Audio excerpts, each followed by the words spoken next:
ಶ್ರೀವಾರಿ ಕನ್ನಡ ವ್ಯಾಕರಣ ಚಾನಲ್ಗೆ ಸ್ವಾಗತ. 4ನೇ ತರಗತಿ ಸವಿ ಕನ್ನಡದ ಒಂದು ನೋಟ್ಸ್. ಚಿತ್ರಕಲೆ. ನಲುಮೆಯ ಮಿತ್ರ ಯಾರು? ನಲುಮೆಯ ಮಿತ್ರ ಗೋಪಿ. ನೀರು ಹೇಗೆ ಹರಿಯುತ್ತದೆ? ನೀರು ಜುಳು ಜುಳು ಹರಿಯುತ್ತದೆ. ಮಕ್ಕಳು ಏನನ್ನು ನೋಡಿ ಸಂತೋಷ ಪಡುವರು? ಮಕ್ಕಳು ಗೋಪಿಯು ಬಿಡಿಸಿದ ಚಿತ್ರವನ್ನು ನೋಡಿ ಪಟ್ಟರು. ಮಕ್ಕಳ ಮಾತನ್ನು ಏಕೆ ಬಂದು ಮಾಡುವರು? ಗೋಪಿಯು ಬಿಡಿಸಿದ ಚಿತ್ರವನ್ನು ನೋಡಿ ಮಕ್ಕಳು ಮಾತನ್ನು ಬಂದು ಮಾಡುವರು. ಯಾವುದಕ್ಕೆ ಬೆಲೆಯನ್ನು ಕಟ್ಟಲು ಆಗುವುದಿಲ್ಲ? ಕಣ್ಮನ ತಣಿಸುವ ಸುಂದರವಾದ ಚಿತ್ರಕಲೆಗೆ ಬೆಲೆಯನ್ನು ಕಟ್ಟಲು ಆಗುವುದಿಲ್ಲ ಅಥವಾ ಸಾಧ್ಯವಿಲ್ಲ. 2-3 ವಾಕ್ಯದಲ್ಲಿ ಉತ್ತರಿಸಿ. ಗೋಪಿಯು ಯಾವ ಚಿತ್ರವನ್ನು ಬಿಡಿಸಿದನು?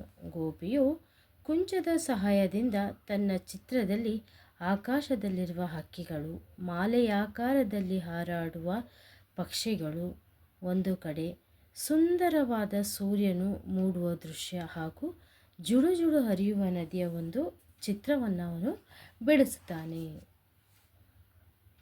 ಕಾಲನ ಬಲೆಯಲ್ಲಿ ಯಾವುದು ಬಲಿಯಾಯಿತು? ಕಾಲನ ಬಲೆಯಲ್ಲಿ ಇಲ್ಲಿ ಎಲ್ಲವೂ ಬಲಿಯಾಗುತ್ತದೆ.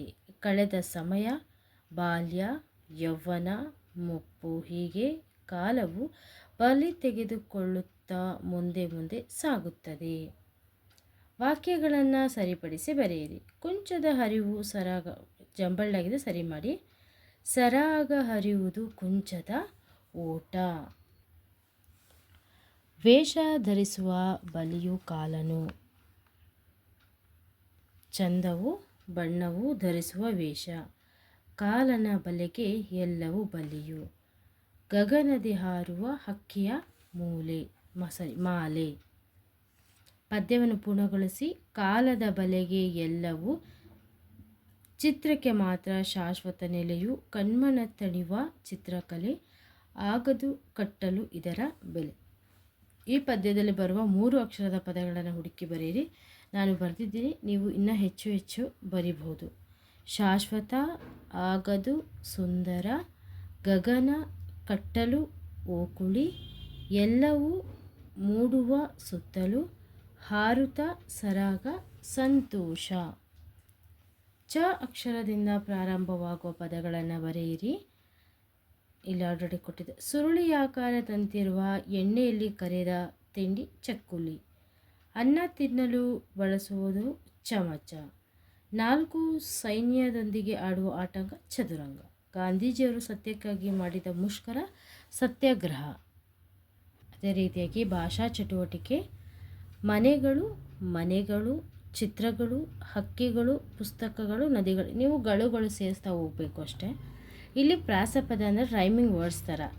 ಲೀಲೆ, ಮಾಲೆ, ಸಾಲೆ, ನಾಲೆ, ಕೂಡಿ, ನೋಡಿ, ಬಲಿಯು, ನೆಲೆಯು, ಕಲೆ, ಬೆಲೆ, ಬಲಿಯು, ನೆಲೆಯು, ಚಿತ್ರಕಲೆ, ಬೆಲೆ, ಸಂತೋಷ, ವೇಷ, ಕುಣಿವರು, ಮಾಡುವರು. ಇದು ನಿಮ್ಮ ಒಂದು ಪೊಯಮಲ್ಲಿ ಲಾಸ್ಟಲ್ಲಿ ಬರುತ್ತೆ. 2 ರೈಮಿಂಗ್ ವರ್ಡ್ಸ್ ನೀವು ಜೋಡಿಸಿ ಬರಿಬೇಕಾಗುತ್ತೆ.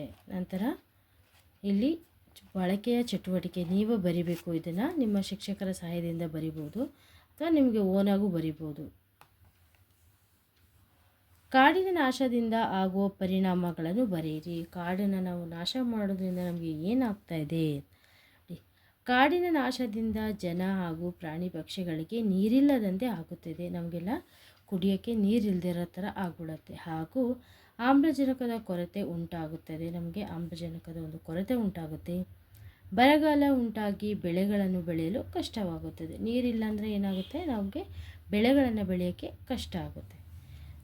ನಿಮ್ಮೂರಿನಲ್ಲಿ ಇರುವ ನೀರಿನ ಮೂಲಗಳು ಯಾವುವೆಂಬುದನ್ನು ಇಲ್ಲಿ ಬರೆಯಿರಿ. ನಮ್ಮೂರಿನಲ್ಲಿರುವ ನೀರಿನ ಮೂಲಗಳು ಯಾವುದು? ಕೆರೆ, ಬಾವಿ ಹಾಗೂ ಕೈಪಂಪುಗಳು, ನಲ್ಲಿಗಳು. ನಾವು ಪ್ರತಿನಿತ್ಯ ಕುಡಿಯಲು ಬಾವಿಯ ನೀರನ್ನು ಉಪಯೋಗಿಸುತ್ತೇವೆ ಅಥವಾ ಬಳಸುತ್ತೇವೆ. ದನಕರುಗಳಿಗೆ ಕುಡಿಯುವ ನೀರನ್ನು, ಕೆರೆಯಿಂದ ನೀರನ್ನು ತರುತ್ತೇವೆ. ಅರ್ಥ ಆಯಿತು ಅಲ್ವಾ ಈ ಲೆಸನ್ ನಿಮಗೆ? ಕ್ವಶನ್ ನೋಟ್ಸ್ ಏನಾದರೂ ಡೌಟ್ಸ್ ಇದ್ದರೆ ಕಮೆಂಟ್ ಬಾಕ್ಸಲ್ಲಿ ಕಮೆಂಟ್ ಮಾಡಿ. ಧನ್ಯವಾದಗಳು.